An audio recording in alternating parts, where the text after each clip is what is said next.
The house was quiet, almost too quiet. The kind of silence that presses down on your chest and makes every sound echo louder than it should. Outside, the streetlights cast long shadows through the living room window. Inside, only the faint hum of the refrigerator broke the stillness. It was past midnight, and yet, from the kitchen, there came the faint clinking of dishes and the sound of water running. The widower stirred from his restless sleep, his little boy tugging at his sleeve with wide, frightened eyes. The boy whispered the words that froze his father's blood, "Daddy, she's still here. Mommy's still washing the dishes." Viewers, before we continue, if you believe in the power of kindness, in second chances, and in the invisible bonds of love that remain even after loss, then please take a moment to like, comment, share, and subscribe to the channel Hidden Hearts. Together, we can spread these stories of hope and humanity to hearts all over the world.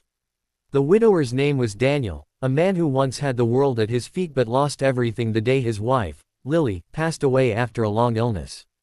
Since then, the house had felt like a hollow shell, a place where walls remembered laughter that no longer lived there. Every corner carried her scent, every drawer still held traces of her touch. His little boy, Noah, was only 7, and though children are resilient, Daniel knew the nights were the hardest for him.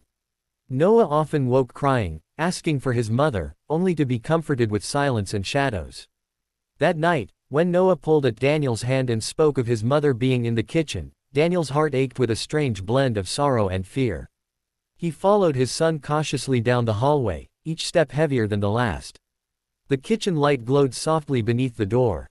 When he pushed it open, he was stunned into stillness. At the sink, a figure moved gently, almost gracefully.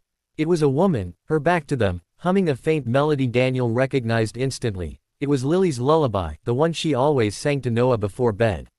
He wanted to run, to grab his son and shield him, but his legs refused to move. The figure turned, and Daniel's breath caught. It wasn't Lily, at least not in flesh. The woman had the same flowing dark hair, the same gentle eyes, but there was something ethereal about her, as if she were made of light and memory. Noah, instead of being afraid, smiled widely. "See, Daddy, Mommy came back to finish the dishes. She doesn't want us to be sad." Daniel's throat tightened. For weeks, he had been drowning in grief, letting dishes pile up, laundry sit unwashed, meals go uncooked.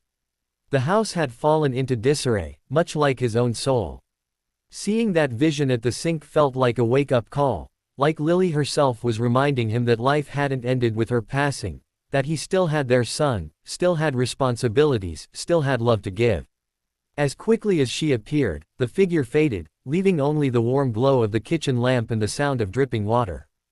Daniel collapsed to his knees, holding Noah tightly. That night, he promised his son that they would be okay, that he would be strong again, not just for himself, but for Lily, and most importantly, for Noah. Days turned into weeks, and slowly Daniel began to change. He cleaned the house, he cooked meals, he helped Noah with his homework. Each night, he made sure dishes were washed before bed, humming the same lullaby Lily used to sing. At first, it was painful, but then, it became healing.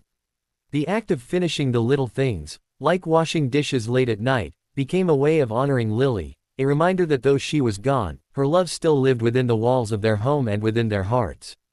Noah often asked about that night, and Daniel would smile softly, telling him that sometimes, love was so strong it couldn't be broken by death. And maybe, just maybe, Lily had returned for a moment to remind them of that. The vision of her presence gave them the strength to carry on, to live, and to cherish every moment they had together. Months later, on the anniversary of Lily's passing, Daniel and Noah stood together by her grave.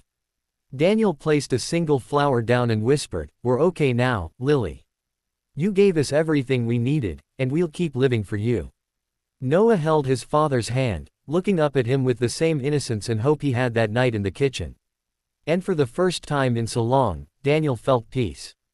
Viewers, if this story touched your heart, if you believe in the unseen bonds of love that tie families together even after loss, please don't forget to like, comment, share, and subscribe to Hidden Hearts.